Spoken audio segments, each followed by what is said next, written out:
Lord Jesus, thank you so much for your beautiful presence in this place. Truly, you are teaching us to worship you, Lord God. And I know that there is a move that is headed our way. You're already moving, to be sure. But Lord, I think we're sensing it, Lord. It's a kind of a combination, Lord, of some of the difficult things we're seeing on our television screens. But you said, don't freak out. When you see these things coming to pass, look up, because your redemption draws near. It's a combination of that, Lord, as well as we sense it in our times of quiet devotion to you. You are awesome and mighty and powerful. And Lord, in Jesus' name, may we see some of that awesome power tonight in Genesis chapter 1. Lord, I'm teachable. In Jesus' name, and all the loved ones said, Amen. I'm going to presumptuously entitle our message tonight, Darwinism, the Death of Darwinism. Do we have any microbiologists in the room? Any anthropologists of any kind? All right. Well, remember last week we talked about that advances in microbiology, especially in DNA, that's really what is turning it all around. When Darwin in 1830, when he published The Origin of the Species, remember, the most powerful microscopes that were available, you could get in and sort of see single-celled organisms, but they looked fuzzy, and they were more or less sort of categorized as a bunch of protoplasmic whatever, just kind of little blobs. So the idea of micromutations, said Darwin, well, that will eventually from microbes to man. It's been the mapping of the genome, DNA, and also, too, I was listening to NPR just yesterday. It took us almost 10 years from the early 1990s until about the late 1980s, pardon me, until the mid-1990s thereabout, for us to map the human genome. That's how much information, 3 billion bits of information. And I was hearing on NPR that they have machines now that can map your DNA in about 3 weeks. And it only costs $4,000. But the price is coming down, so, someday soon it'll probably be at Walmart. You just put your finger in the deal. But the point of it is staggering the amounts of information. I've got some video for you tonight that we'll show here in just a moment. But before we do, I want you to remember this. Matter plus energy does not equal life. Very important. The primordial ooze of prehistoric planet Earth, well, where did life begin? It began in the primordial soup, where certain organic materials begin to experience water and lightning, or the form of energy. And soon they form the basics of some proteins. And then the proteins begin to assemble in such a way that eventually rudimentary molecules begin to form the workings of a simple, I use the word simple in quotation, simple cell. And that really is where they kind of started from. Now we know that the cell is anything but simple at all. Remember we talked about hemoglobin last week? And the point of it is, matter plus energy does not equal life. It never has. It cannot be replicated in any laboratory of any kind. You have to have matter, yes. You have to have energy, yes. But there's one more ingredient we looked at last week. Information. And what is the double helix molecule of DNA? 3 billion bits of information, and that's on one chromosome. And you have 23 of them. The point of it is this. DNA is a digital code. Darwinism cannot explain the origin of life because it cannot explain the origin of information. If your DNA, and this, remember we said that it would be, if it was the size of a monofilament fishing line, one DNA would be from here and 125 miles long. All of that with bits of information that tell your cells what it is that they are to do. And even more so, you know what else they do? They tell the portions and little bits and pieces inside of your cell. And did you know that there are thousands? Everybody say thousands. Well done, by the way. There are thousands of little machines that work inside your body. I'm going to show you some tonight. Darwinism cannot explain the origin of life because it cannot explain the origin of information. What are you talking about, information? Information that says and is designed to do certain purposes. In the case of one single cell, outside of the nucleus alone, there are thousands of little molecule-sized machines, each that have a job. Now, I'm going to read you a quote from Charles Darwin. Quote, "If it could be demonstrated," said Charles Darwin, "if it could be demonstrated that any complex organ existed which could not have possibly been formed by numerous successive slight modifications," that's what is natural selection, "then my theory would absolutely break down." Remember how I told you there was a book that I've gotten a great blessing from, and if it's information that you want, it is, and it's by Michael Behe, Dr. Michael Behe, and it's called Darwin's Black Box. Michael Behe, we'll show you in just a minute, I got some video of him. He's going to introduce a principle called irreducible complexity. Huh?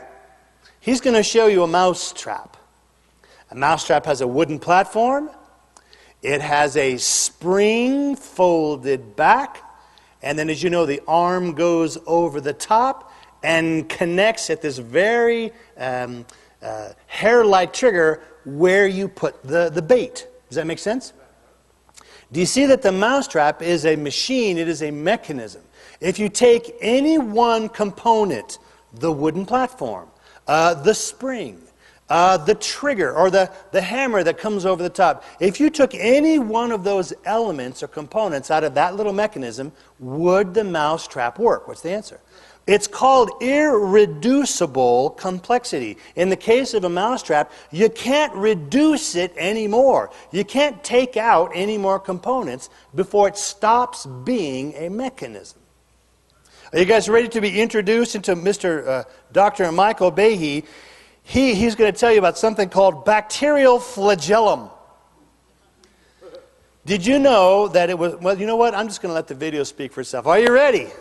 Here we go. Michael Behe's skepticism derived in large measure from what modern biology has revealed about life's most fundamental unit, the cell. In the 19th century, when Darwin was alive, scientists thought that the basis of life, the cell, was some simple glob of protoplasm, like a little piece of jello or something that was not hard to explain at all. This perception didn't really change too much until the early 1950s. But in the last half century, our knowledge of the cell has just exploded.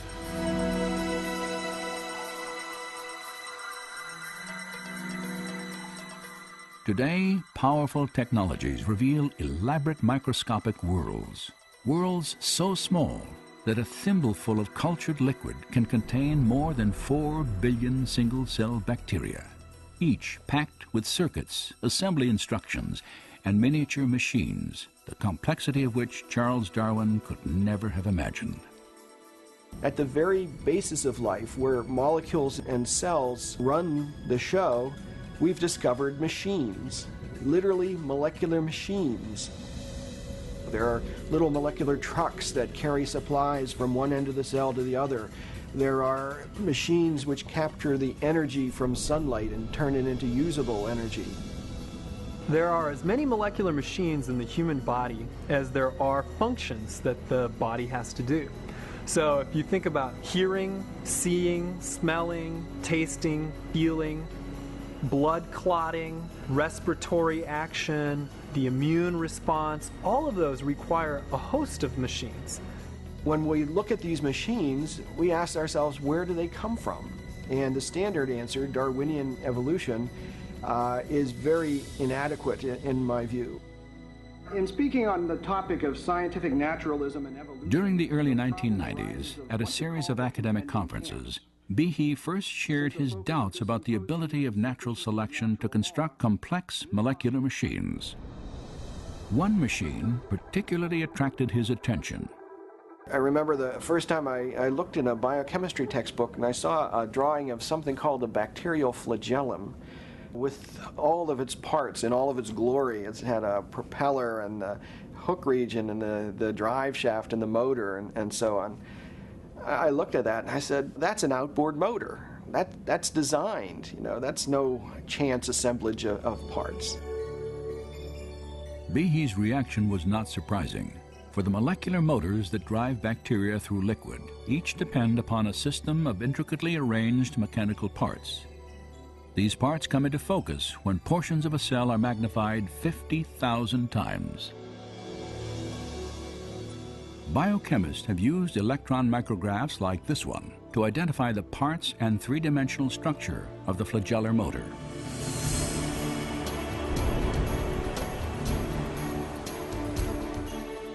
In the process, they have revealed a marvel of engineering on a miniaturized scale. Howard Berg at Harvard has labeled it the most efficient machine in the universe. These machines, some of them are running at 100,000 RPMs and are hardwired into a signal transduction or sensory mechanism so that it's getting feedback from the environment.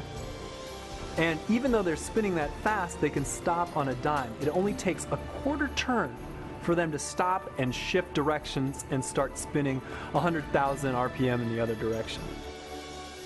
And just like outboard motors on motorboats, it has a large number of parts which are necessary for the motor to work. The bacterial flagellum, 2 gears, forward and reverse, water-cooled, proton motive force. It has a stator, it has a rotor, it has a U-joint, it has a drive shaft, it has a propeller, and they function as these parts of machines. It's, you know, it's not convenient that we give them these names. That's truly their function. Since its discovery, scientists have tried to understand how a rotary motor could have arisen through natural selection. As yet, they have failed to offer any detailed Darwinian explanation.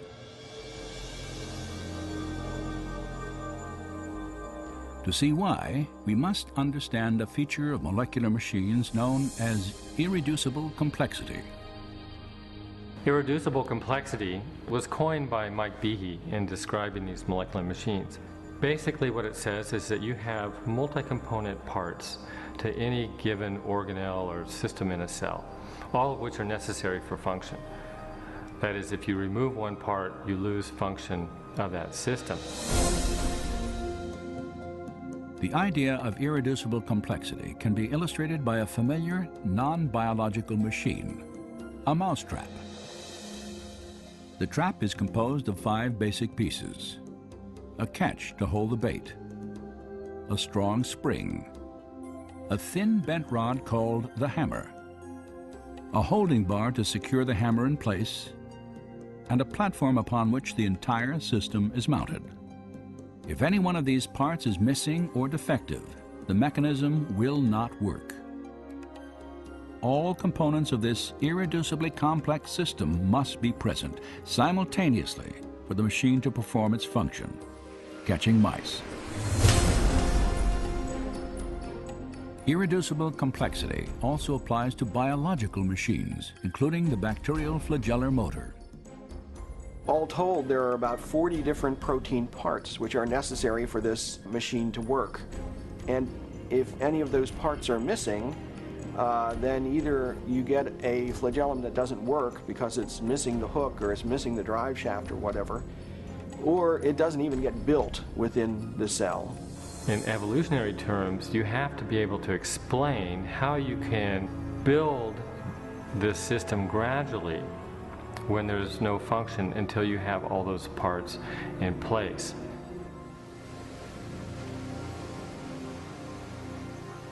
The irreducible complexity of molecular machines poses a severe challenge to the power of natural selection. According to Darwin's theory, even very complex biological structures like an eye, an ear, or a heart can be built gradually over time in small incremental steps.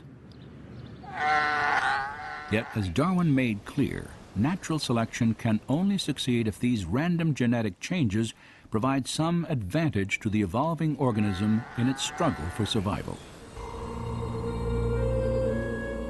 As I have attempted to show, it is not necessary to suppose that the modifications are all simultaneous if they were extremely slight and gradual.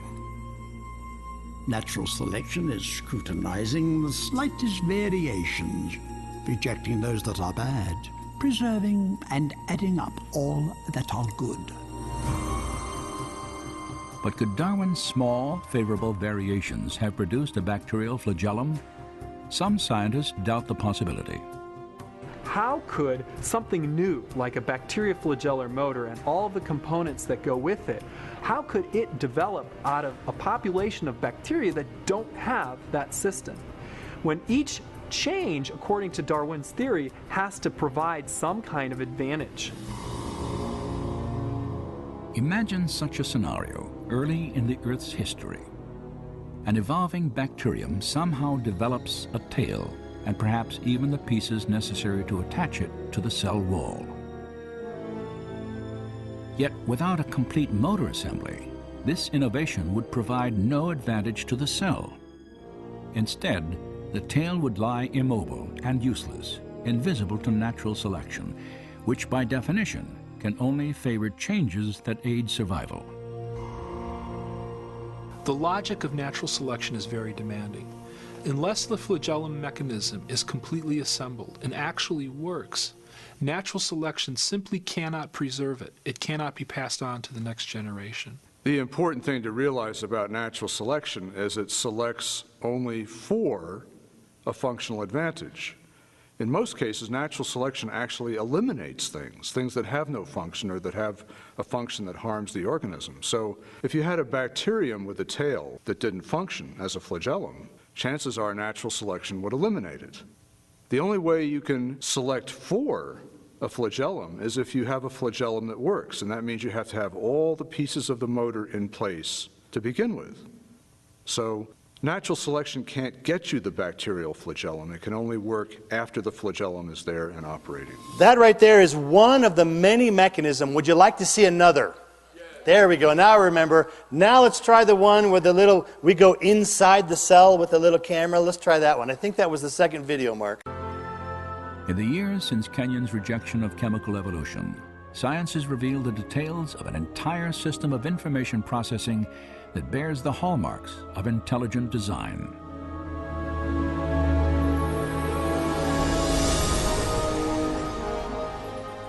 With computer animation, we can enter the cell to view this remarkable system at work.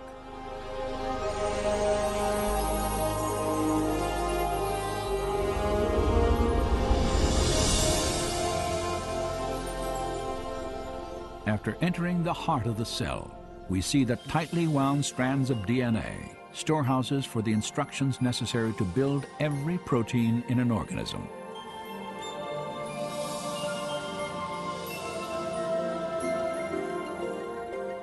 In a process known as transcription, a molecular machine first unwinds a section of the DNA helix to expose the genetic instructions needed to assemble a specific protein molecule. Another machine then copies these instructions to form a molecule known as messenger RNA.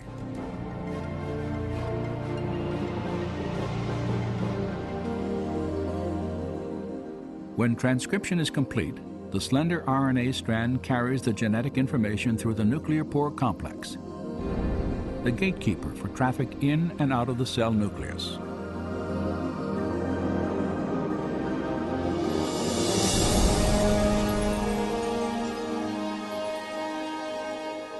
The messenger RNA strand is directed to a two-part molecular factory called a ribosome.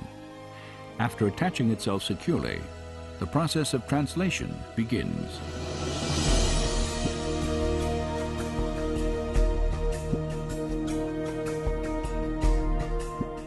Inside the ribosome, a molecular assembly line builds a specifically sequenced chain of amino acids. These amino acids are transported from other parts of the cell and then linked into chains often hundreds of units long. Their sequential arrangement determines the type of protein manufactured.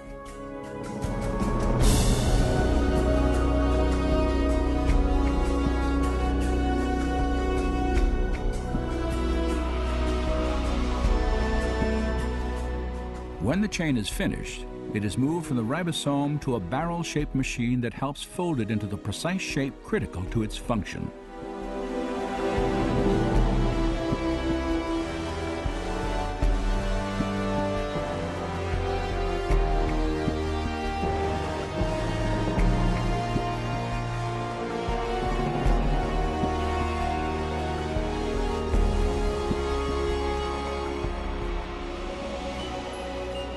After the chain is folded into a protein, it is then released and shepherded by another molecular machine to the exact location where it is needed. This is absolutely mind-boggling to perceive at this scale of size such a finely tuned apparatus, a device that bears the marks of intelligent design and manufacture. And we have the details of an immensely complex molecular realm of genetic information processing. And it's exactly this new realm of molecular genetics where we see the most compelling evidence of design on the Earth.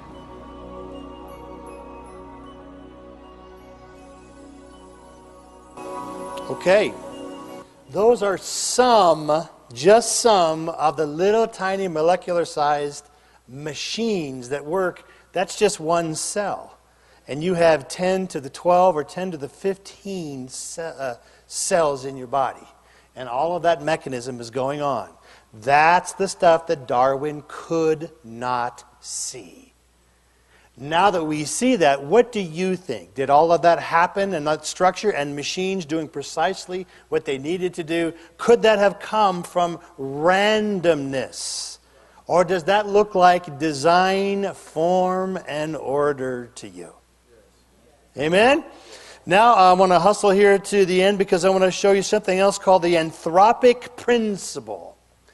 Did you know that the Earth is 93 million miles from the sun?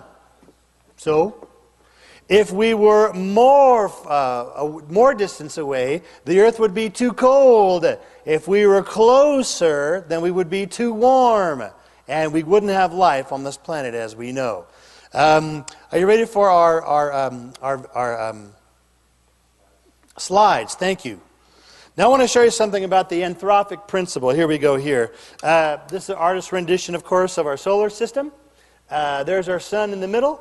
And we have larger planets on the outside, and then we have really small planets at the very edge of the solar system.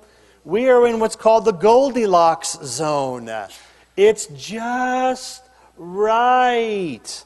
And how many of you have been hearing that they've been finding other planets in other locations? And that's one of the things that makes it tough on first glance. When you hear that, yeah, there are billions of stars in a typical galaxy, and there are billions of galaxies.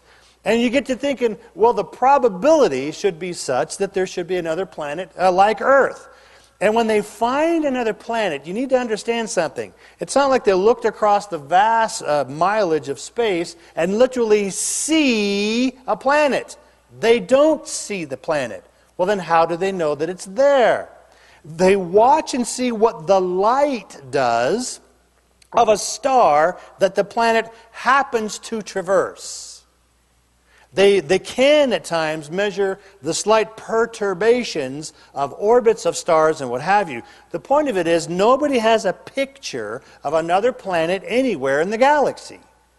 They see them by what they think the gravity is doing and their proximity, their close proximity to their stars or not. The point of it is that they can't see atmosphere, and they can't really see and really know precisely what the size of these planets are. But back to Earth, here we are in the Goldilocks zone. Next slide. Now, where do you suppose we are? That's the theoretical outlay of our galaxy, and so that's the Milky Way galaxy. As you might imagine, toward the center, there's very likely a series of black holes, and what's going on there? You don't want to go there for your vacation, I'll tell you that. But in the center, it is very hot, and it is very dangerous. It's hot in the sense of radiation. All the close compaction of stars and radio waves and radiations of all kinds. Earth, even if it was in the Goldilocks zone of our own sun, but if we were in this close portion of the galaxy, we would not survive. If we were in the outer portions of our galaxy, same is true. We are, go ahead, hit the button, we're right. We are on what's called the Orion arm, and we are in the Goldilocks zone. Not just our planet in relation to the sun, but our solar system in relationship to the galaxy. Ready for a rabbit trail? Can I take on a little rabbit trail? Look out. Go ahead and hit the go button. See, we're flat and saucer-like like that, and then there's our sun out here. Sorry, hit the up arrow one more time. Let's go back. Do you notice the shape of these spirals? Have you noticed that? Where does that come from? I want to show you something. Now go ahead and hit the down button. All right. What is this? 0 plus 1 equals what, everybody? 1 plus 1 equals what? And 1 plus 2 equals, and 3 plus 2 equals 5, and 3 plus 5 equals 8, etc., 13, 21, 34. These are called, hit the button, the Fibonacci numbers. It's just a weird bizarrity of numbers. Do you see the progression, how that comes? Now, when you translate that into another form, hit the go button, it comes to look at these ratios. See in the middle, 1 for 1 equals 2. 2 plus 1 equals 3.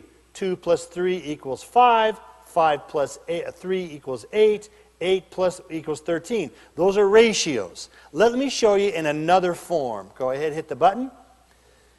This is called the Fibonacci numbers, and I want you to notice that if you take a tangent to each of the edge of these sections here, you get a certain sort of curve. Can you see that curve? So in other words, the Fibonacci numbers represented in this form here looks thusly. Hit our go button. Now, notice this blue is a square. To fit these Fibonaccis into these ratios, I want you to notice that that forms a rectangle. Can you guys see the rectangle?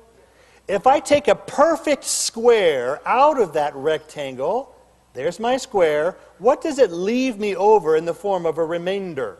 Another rectangle. Let's put a perfect square inside this leftover rectangle. Go ahead. Now what am I left with? Another rectangle.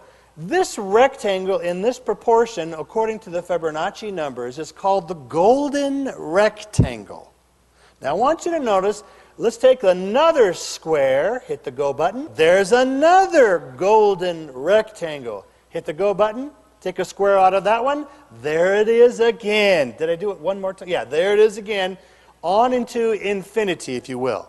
And if I take this number at a perfect tangent to each of the top of the square, do you see this little curlicue that I get? Isn't that interesting? Now, would you say that that is a happenstance or is it a mathematical precision? I think you're right. Next slide. The Greeks knew about this golden rectangle, and many of their buildings, or the Greek Gothics, or whatever they call it, I'm not an architecture fan, but I want you to see, there it is. Can you see the proportions of the Fibonacci numbers? The Greeks did it because it made beautiful buildings. Hit the go button. It also shows itself in music. If I take a string and I take the same ratios and I begin to cut the string in a certain Fibonacci progression, guitarists know those are my resonant strings. If I take my string, boing, oing, oing, and it's vibrating like this, that gives me a certain tone. If I half that, then what happens is the string bends like this. And if I take it to a third, and then a fifth, and then an eighth, I get different tonalities. If I take that same string, as there it is, in half, in thirds, in fifteenths, I want you to notice something. There it is on the bottom. This is a chord structure here. That's a note of sorts. We'll call that C. Let's take the next one, half it. I'm going to get the next note, a 2, and then the third is a G, and then a fifth is an E, and then I'm going to go one more, an eighth, and that's my octave for a C on top. What am I getting at? When I make a tone, pluck a string, boing, there's a note. If I half it, third it, fifth it, or eighth. Those are the base notes of every musical chord. What's the Fibonacci mathematic numbers doing in music? You saw the little curlicue. Did you see that? That was a functionality of a mathematical progression. We see it in music. You know where else we see it? Next one. In a sunflower. Keep going. Hit the next one. You know where else you see this curve? Keep going. Next button. There it is in a nautilus shell. What? Did you know, Blue, you might get a kick out of this, different species of trees have limbs growing out of the stem, right?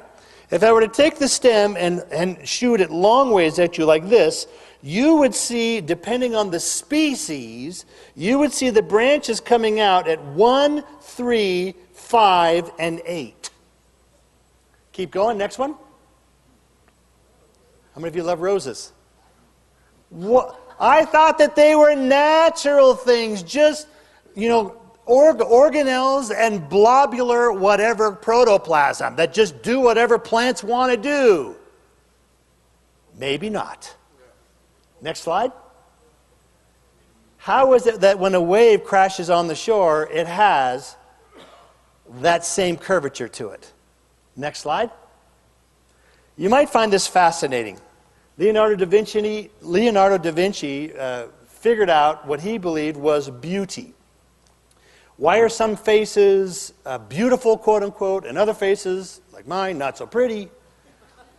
When we, as a human nature, when we describe and look quickly at a face where the eyes are with the nose, how high above the mouth and the chin and the curl of the cheek, come to find out what we consider beautiful, guess what?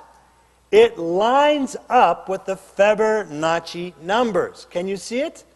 The eye line, the height of the forehead, the curve of the ear. How many of you are like, huh?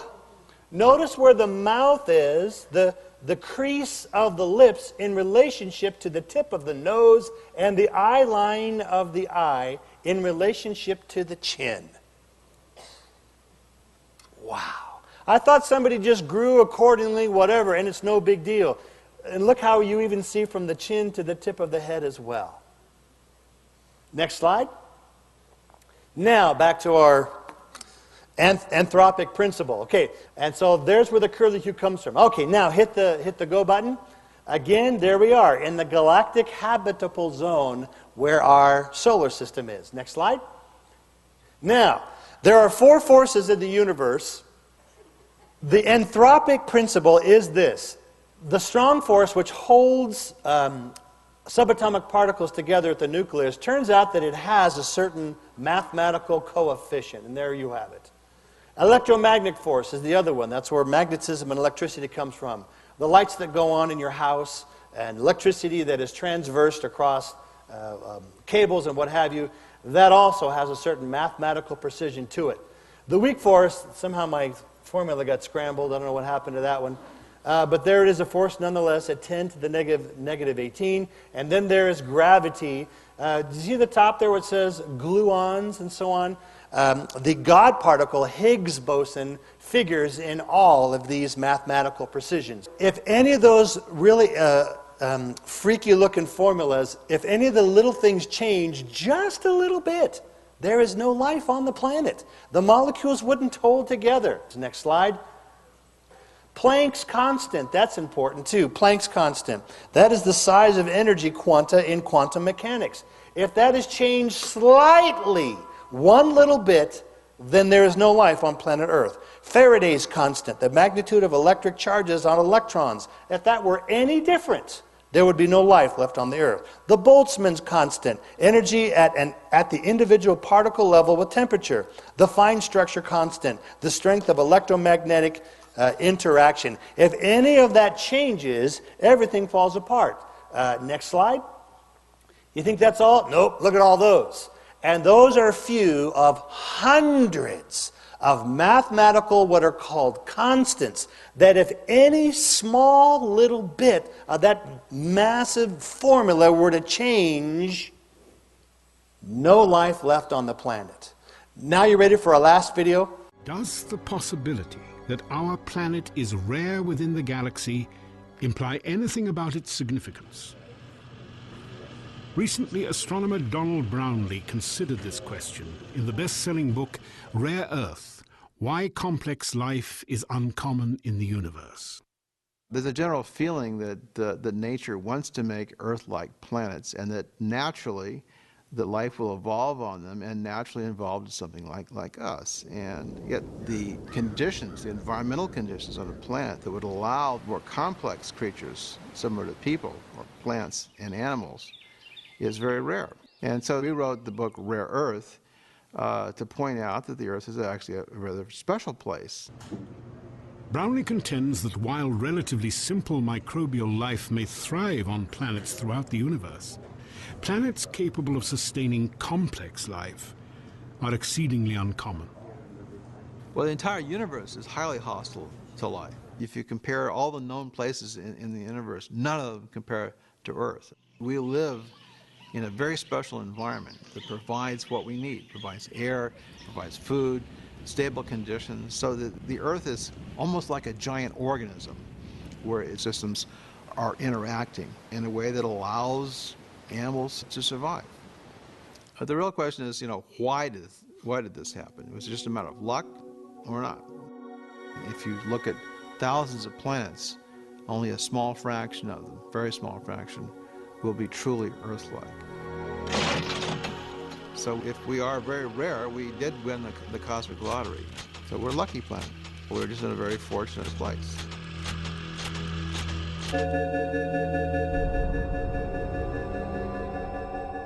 When you consider chance as an explanation for a planet like Earth, you have to look at it in the context of the universe as a whole.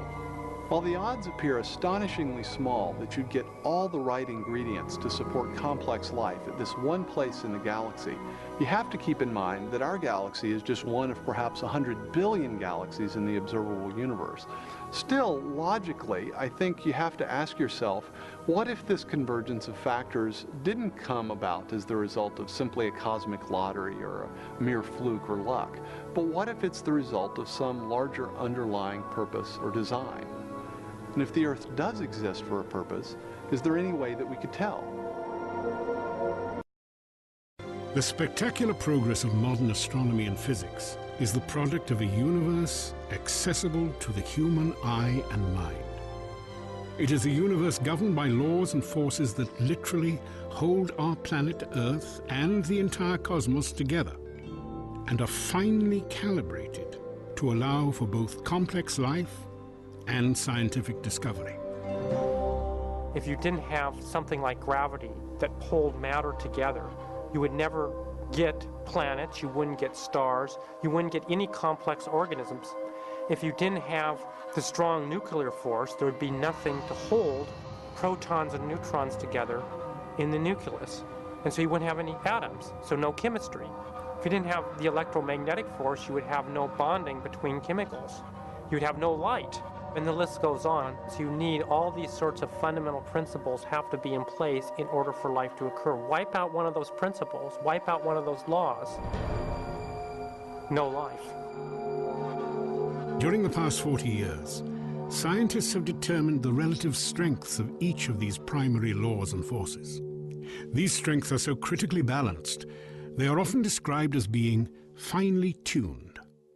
If you're to take the basic fundamental constants of nature and you were to change these even slightly, or you were to pick their values at random, you would almost never get a universe that would be habitable in any sort of way. That is, you couldn't have galaxies, you couldn't have planets, you couldn't have complex biological organisms if these fundamental constants were even slightly different, slightly stronger, slightly weaker than they actually are in this universe. That's the idea of fine-tuning.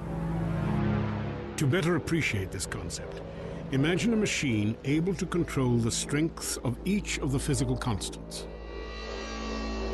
If you changed even slightly from its current setting, the strength of any one of these fundamental forces, such as gravity, the impact on complex life would be catastrophic.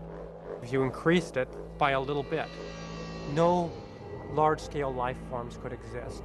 Anything that was more than the size of a pea would be completely crushed. So you might be able to get life of a very, very primitive sort, such as bacteria, but you could never get conscious observers. Now, this is one of a long list of properties in underlying physics that seem to be prerequisites for a universe with life. For example, the strengths of the other forces are all important, the masses of the various subatomic particles.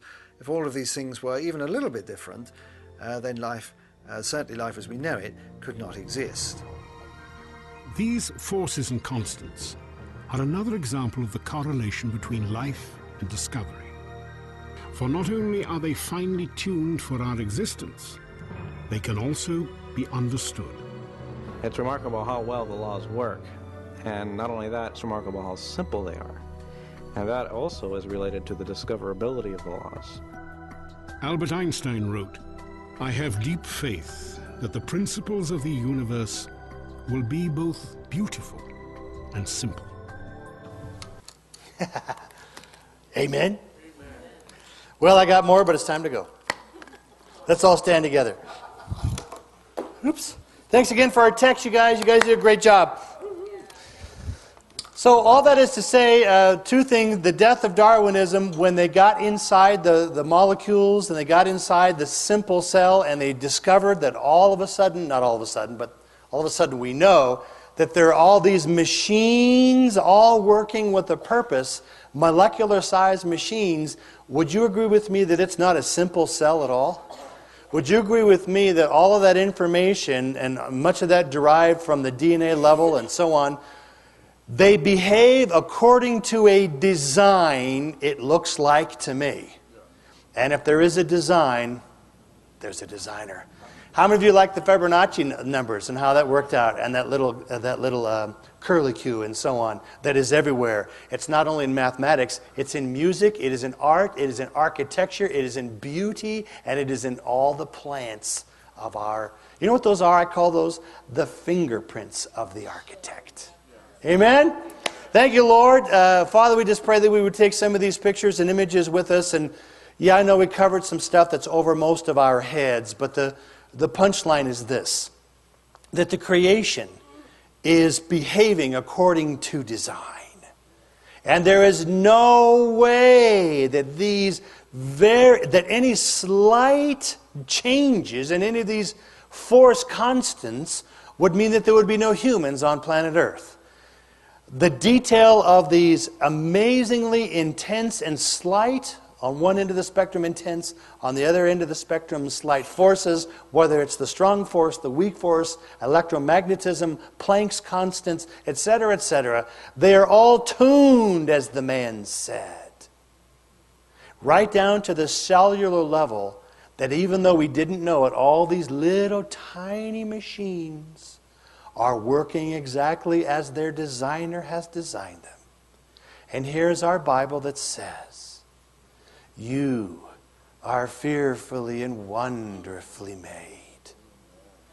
And if I took that care with the tent that's going to burn, so to speak, how much more care, tender care, do I take of you, my beloved, whom I will spend and have designed all of eternity to be with.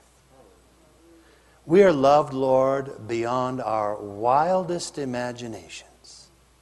And most of us cruise through our day, perhaps not mindful of all the little molecule mechanisms inside us, or the vastness of space that is all behaving itself as it should within the context and hand of our designer. And God says, I don't care so much about the universe. I care about you, my son and my daughter. That's why I died for you. Come live with me, says the Lord. If you're impressed by this stuff, wait till you see what I've been working on here in heaven. In Jesus' name, and all of us who are homesick said, Amen. Amen, you guys. Hey, if you'd like some prayer, come up to the front. We'd love to pray with you. We'll see you on Sunday.